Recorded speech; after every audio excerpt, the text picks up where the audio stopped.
Hi there, welcome to IndyCar on the 8th of November. It's been announced today by the SNP government that they do not intend to enforce new trade union legislation being introduced by the Tory government at Westminster. Now, the Tory government, of course, has a long history of creating anti-union or anti-industrial action legislation ever since the days of Margaret Thatcher. Union laws and labour laws have been introduced to curb the activities of trades unions.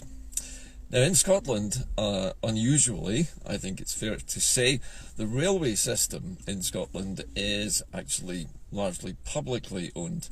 Not the railway tracks, strangely. Those are maintained by Railtrack, which is basically an English company. However, the railway company which runs the trains is in fact basically an arm of the Scottish government. So it really doesn't cost the Scottish government terribly much to say that they will defy this law, and this anti-union law which was being introduced in England was designed to ensure that at least a 40% rail service would be maintained presumably across England, but the Scottish government says it's not going to enforce this. So if the trades unions involved in our railway decided to strike, the Scottish government would not enforce this new piece of legislation upon them. Now, as I've said, because Scotland is unusual in that the Scottish government is actually the employer of these railway workers, they can decide not to do this. But it's an indication of a very different approach to the way trades unions operate. In Scotland, we have a fairly lengthy tradition of trades unionism, and of course the Labour Party itself and the trades union movement was born here, and Keir Hardie was the man who began it all. So we have a long history of union freedoms, allowing people to take collective action when they are being underpaid, mistreated, or forced to work hours that are unreasonable and so forth. So the trades unions in Scotland and the railways at least have the right to strike unfettered, unlike the rest of the United Kingdom. And there is, I don't think, very much that the English government could do to prevent it. I mean, they could march in and decide to police any strikes more forcefully if they wanted to, I guess, but that would involve the Police Scotland in that as well. So this move by the SNP government saying that they will defy this piece of legislation is at least one small, I would say, symbolic act that they can afford to make at almost no cost to themselves. Trades unions in Scotland, historically and particularly with the rail unions in recent years, have a long history of negotiating with the government over whatever it is that is bothering them. So whether it's the necessity of increasing the numbers of ticket collectors on trains, evening trains, making sure that people are not travelling alone, things like that, safety issues, these are all negotiated with the employer, the Scottish government. And this is why we do not see the kind of chaos that is seen across England when strikes take place, because the English train system is privatised fully. And those private companies obviously do not want strikes to happen. They don't want services cut at all, if possible. So having a minimum service of 40% by law gives these companies fantastically more power over the trades unions. But is there a way in which the Scottish government could use other devolved, shall we say, powers in other areas to defy the United Kingdom government? Well, I would argue, yes, there are. There are probably many different areas of devolved competence in which the Scottish government could openly defy the UK government. But it begs the question, why not just defy the British government on everything? Because the Scottish government is always having to play catch-up, always having to wait and see what the British state decides we're allowed to do. And the interference using things like the Internal Markets Act to level down the Scottish economy to the same crap level as it is in the south is a case in point. But I suspect that there are many different areas in which the Scottish government could probably start a campaign of disobedience, of disobeying and openly defying the British government's attempts to control what goes on here. but they choose not to do that for reasons best known to themselves. The problem that we face at the moment across the country is that we face forced impoverishment by the country next door foisting its own policies upon us. And that, I think, was more evident than ever in the so-called King's Speech recently, where the monarch basically did not announce any help for the poorest in our community, the people who really need the help to get through the winter during what is effectively a Tory-constructed cost of living crisis, in which they have refused to put a cap on energy bills, which would help people to get through the winter. And also we had the horrifying spectacle of the monarch announcing plans by the Tory government to take tents away from homeless individuals living on the streets of the United Kingdoms. Now, there is no more cruel policy than that, to basically kick people when they're down and force them basically to freeze to death. People do not take to the streets and sleep rough as a lifestyle choice. They're forced into it because they have no homes. And despite the nonsense which comes out of the Home Secretary's mouth, Suella Braverman, who claims that homeless people are making a lifestyle choice, it's not like they're going on a caravan holiday. These people are living rough in doorways, in the bitter cold, in the wet, in the rain, being forced to beg, and the tent is probably the only thing standing between them and freezing to death. And for the so-called monarch of the United Kingdoms to announce that they're now going to have that little protection taken away is just piling cruelty upon cruelty. And of course that's the policy. The policy of the United Kingdom government is that if we make everybody in the entire country poor, especially those in Scotland, make them as poor as possible, it's far more difficult for them to rise up in any great numbers and to either protest about it or shake off the shackles of the union and vote to actually become independent, because everybody is too busy trying to survive the harsh winter conditions to be bothered with any kind of protests. So it is straight out of the playbook of virtually every autocratic or dictatorial regime in the history of dictatorial regimes to do this. The difficulty that we have in Scotland is that we are not part of England, and there is absolutely no reason why any of this nonsense should be applied here. We have devolved administrative powers over all kinds of things. Many of them have no direct impact on anything to do with the rest of the United Kingdom, and so can't be touched by the so-called Internal Markets Act. For example, if we provided lots of housing for homeless people, for example, if we had a route to find employment for them, benefits to support them, all of these things, which I know the SNP is already doing with its limited resources, that would be a start. It would be nice to see the Scottish Government spending all of its so-called block grant, ameliorating all of these effects so that the people of Scotland are in a better state to actually, pardon the pun, in a better state to survive the winter, and also in a better state from where they are, off the streets, in employment, in homes, to be able to actually think about politics. And the depoliticisation of the entire electorate of Scotland is something which the United Kingdom has been working on for hundreds of years.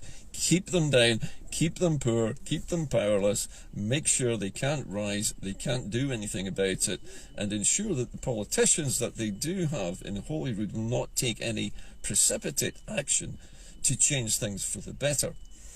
We need politicians with a moral and a social conscience who are actually prepared to govern on the basis that they are there to protect the people who put them in power. Because that is the first duty of any government, is to protect its own population, to make sure that they're safe, they're well fed, they have homes, and that their human rights are being respected. There was a report published just recently by the European Union Special Rapporteur on Poverty, who said that the United Kingdom is actually breaking international law with the extreme levels of poverty which it is creating deliberately in its own sphere of control. And that must tell you something about one of the reasons why the Tories wanted out of the European Union, because they no longer respect international law, and if they're outside of the European Union, they don't have to listen to the likes of the Special Rapporteur on poverty, and they can just simply ignore it and carry on with what they're doing. When Charles arrived in his golden coach to make this bland and insipid speech, this coming from supposedly an environmentalist, a green activist, so-called, you know, the green king, if you like. This was nonsense. And people who say that he was forced to make this speech are missing the point. He wasn't forced to make the speech. It was his duty to make the speech. That's his job as the monarch. That's why he gets paid the big bucks, the millions and millions of pounds of our taxpayers' bucks that go to supporting the monarch. He's there to do the job. He's there to make the case for the London junta, for the London regime. And that's all he can do, because he's actually employed by the London Parliament, which claims it has the sovereignty over the rest of us, despite the fact that we in Scotland know differently.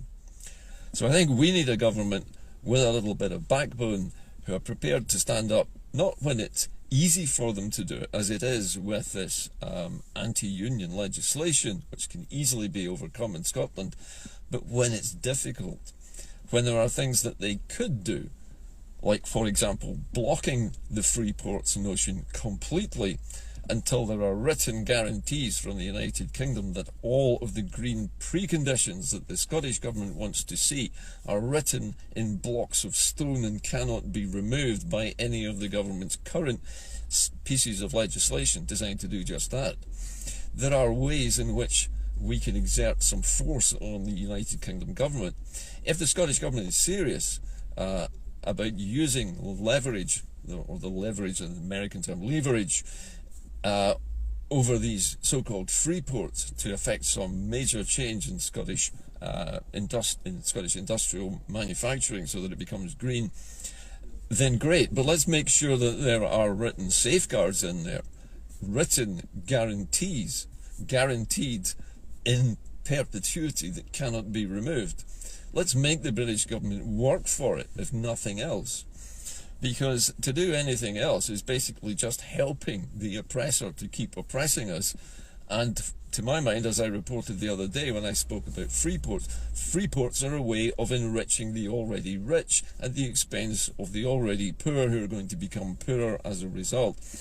And that is something which no Scottish government should ever willingly participate in, unless it is exacting some very large price for doing so. And that is where I think the Scottish Government really needs to dig in its heels. And not only insisting on these green priorities, but social priorities, guaranteed living wages for everyone who is employed by these so-called free port organisations, guaranteeing their standard of living, and that all the support workers and all of the people in the supply chain who supply these voracious non-tax-paying multinationals in these areas are also given similar rights. Because if it's going to work for one group of individuals in Scotland, it needs to work for all of them. Otherwise, we are just abetting another bit of impoverishment on top of what we are already suffering. Perhaps it's not the time for the Scottish Government to be publishing papers about how poor it makes us being in the UK. We already know this. What we need to address is the problem of the wealthy unionists who operate Scotland, who run it, the people who run the big businesses, the Sir Ian Wood type characters in this story. The ones like Sir Ian Wood, who claimed that oil was running out and would be dried up by 2019, and there was only a little bit of shale gas left to be extracted and it was too expensive. Now the British government is saying there's enough oil and gas to last for the next 25 years, if only we would just drill a bit more into the North Sea. So the lies have all been discovered. We know we've been conned. The problem now is, how do we either outnumber the unionist wealthy in Scotland and actually take some action which will make some difference, and actually make sure that we do hold a referendum on independence, because that is the thing they fear the most. The unionists who control Scotland, the ones who own the big businesses, who hold the unionist views, they form less than 20% of the population. And when you look at the voting system in Scotland, the reason why the two-part voting system was chosen for Holyrood was to make sure that 20% got 50% representation in that parliament. The only way out of that is to hold a referendum where a binary choice is given: stay in the union or leave the union. If that is offered to the people of Scotland, then I guarantee you that more than 50% of them will vote for leaving the union, because only 20% are actually making a lot of money out of it and enjoying themselves, while the rest of us really suffer for it. Anyway, that's my socialist rant for today. I hope you've enjoyed the programme. As usual, if you have any comments, you know where to find me. Please keep donating. It's very difficult to make these programmes at the moment for me. It's the reason why there are fewer programmes happening is simply because there is less to report. There's so little political events of any great importance to Scotland actually occurring. It's very difficult to find things to actually talk about that make any sense. But this one thing, this piece of defiance from the Scottish Government, which is costing them very little at the moment to make, should be spread across a huge range of activities across Scotland. It is time to defy the British state. We have our own laws, we have our own parliament, we have our own sovereignty, we have our own constitution, and it's time our politicians actually started living up to what's contained in that constitution, because they are only in power because we put them there, and they will only remain in power as long as we trust them to do the job. And right at the moment, they don't seem to be doing that much. I don't care which party we're talking about here, nobody is doing very much for Scotland at all at the moment. Everything is being done for big multinational corporations and shareholders. That's not the way to build a new country. That's the way of free market neoliberal capitalism. That's basically what that is. It's nothing to do with building a new country. It's just about multinational businesses and enriching the already rich. And that's obviously what the Tories stand for. But it's not what we stand for. And it's time we started complaining about it, and it's time our government started defying a lot of the stuff that's coming from London and saying, we're not doing it, we do things differently here, and we're going to continue doing things differently here, and that's that. Anyway, keep the faith. I'll see you soon. Hopefully we'll have something more interesting to report in the next few weeks. There are things happening in the background that I can't talk about at the moment. But as soon as I know something positive, you'll be the first to hear about it. But as I say, keep the faith, and I'll see you next time on IndyCar. Bye for now.